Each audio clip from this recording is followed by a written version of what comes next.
Hi, good afternoon. My name is Peter Marro. I would like today to talk about a project that I've been involved in for the last 2 years, and I'm quite passionate about it. It took us a long time to get to this point, but I think it has really made an impact. The project is about housing finance in Uzbekistan. I joined 2 years ago a new department in ADB, the Central West Department, where we focus on Central Asian countries. Uzbekistan was assigned to me as my first project, and it was based on a request from the government because ADB has been involved in housing finance for over close to 10 years. We invested more than $1 billion in housing, and we built more than 30,000 houses, all of them in rural areas. So the government thought this was a big success. Everybody was happy. We had people living in the houses were built. So they wanted basically to do a follow-on project in the urban area. So I was asked to join the mission and actually lead the mission and evaluate the possibility of a new project. So we flew to Tashkent, we went to the rural areas, and we looked at the houses. The houses were beautiful. They were all nicely done. They all had the same design, same color, same style, but they were functional. People were living inside, families were inside, and everything looked okay. So then I went to a family and asked, so how did you got this house? I mean, what was really the reason why you were chosen? And they were saying, well, basically the local authority came to us one day, the mahallas, and they decided, family X, you are chosen to get a house. And then I went to another family, same story, happy family living there.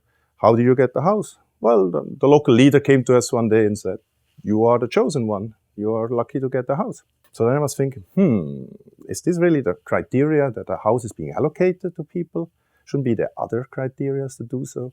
So then we went to the mahallas and asked them, so what are your foundational criteria to allocate? They said, oh, well, we have a long list of short list of people, of priority people that we know for a long time, and we give the ones that are on top of the list, they get a house after a couple of years. But what about income levels? I mean, can people really, are these really the poor people who need a house, who cannot build one on their own? Oh, yeah, that's one of the considerations. They ask about family size. I mean, are these really families, large families that need a house and cannot just go in an apartment? Yeah, it's one of the many criteria.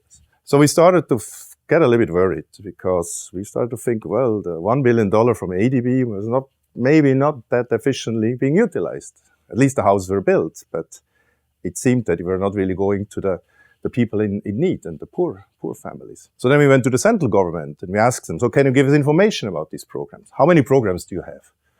And the government said, well, we have the 2 ADB programs and we have 5 other programs. Oh, 500, we never heard of 500. So we asked for information and, we don't really have information. It's all delegated. Basically, every ministry has its own housing program. The army has a program. There's the ministry for the medical staff that has programs. There's a ministry for urban development. They have a program. In the end, we counted 21 programs, and nobody really knew about them.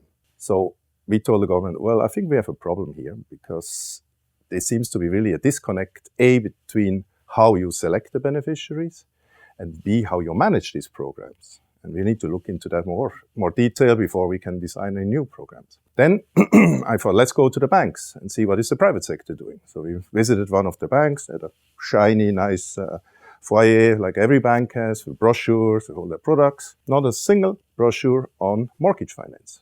I mean, if you go to a bank in developed markets, they have 20 brochures of different types of loans and amortization, mortgages, blah, blah, blah. In Uzbekistan doesn't exist. Then we went to another bank. We said, this cannot be. The other bank said the same thing. So I asked, so what are people doing if they want a mortgage from a bank? He said, well, we don't offer that. Either you are one of the lucky ones to get it from the government, or you basically have a lot of money that you go to these luxury apartments where they have arrangements with the developers and you pay a lot of money to get a mortgage. So then we started to calculate, how much does it cost the government, all these programs? Yes, there's the $1 billion that ADB provides. But in addition, they give a lot of benefits. There are tax exemptions to the developers. There are tax exemptions to the construction companies. Construction material is imported without paying any duties. The money is given to the banks at 3%, they on lend at 7%, later on at 16%. The banks are making a killing. The homeowners are not paying any taxes. The land is given to them for free. Again, they don't have to repay the money for 3 years. And. So we calculated the total amount that the government is spending on these programs. We arrived at a number of about $4 billion over the next 5 years to build houses that are going to people who not necessarily need such a program. And on top of that, we also calculated how much is the government subsidizing an individual house. We arrived at the incredible number of about 80% of the house price is subsidized by the government for all these various subsidies that they are doing. So we told the government, look guys, you don't have that money.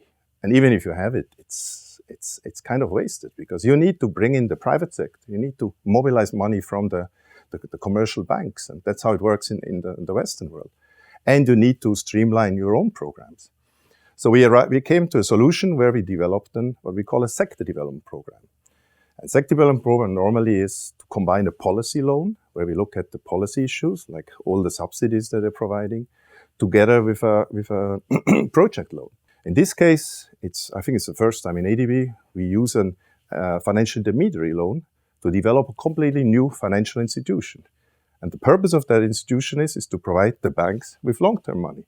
Because the banks were saying, oh, we would love to have mortgage finance as a product. In the Western world, over 50% of the balance sheet of a bank is mortgage finance. It's a very boring, it's a very stable, and it's a very solid business. In Uzbekistan, the bank's balance sheet is 3% mortgage finance, and most of that is the government programs. So clearly they were interested. So then we talked to the government. We had a hard time to convince the central bank because they need to be the regulator. A hard time to get through all the different ministries. That's why it took 2 years, because it's a very comprehensive program. But finally we got what we call, or what the government calls, a presidential decree, and things started to happen very quickly. That was about 4 months ago. And in these 4 months, government started to do all the actions, all the various policy changes that they had to do. And today we are at a situation where all the actions are done that they promised. The company exists, was established 2 weeks ago. It's not yet operational, but we hope to do it in the next quarter. And the government is very excited about it. And I think it had even a higher impact in the sense the government woke up and realized, wow, all these subsidies that we are spending, it's not sustainable. So they're now also cutting the subsidies for the banks, for SME programs, for other programs that they have, because they realize we can't continue doing that. So the end effect is, I'm not the most popular man in Uzbekistan anymore. The banks don't like me, the developers don't like me, the construction companies don't like me. But I think in the medium to long term, it's the right way to do. And if things go as planned, I think we're going to really make an impact in this program. Thank you.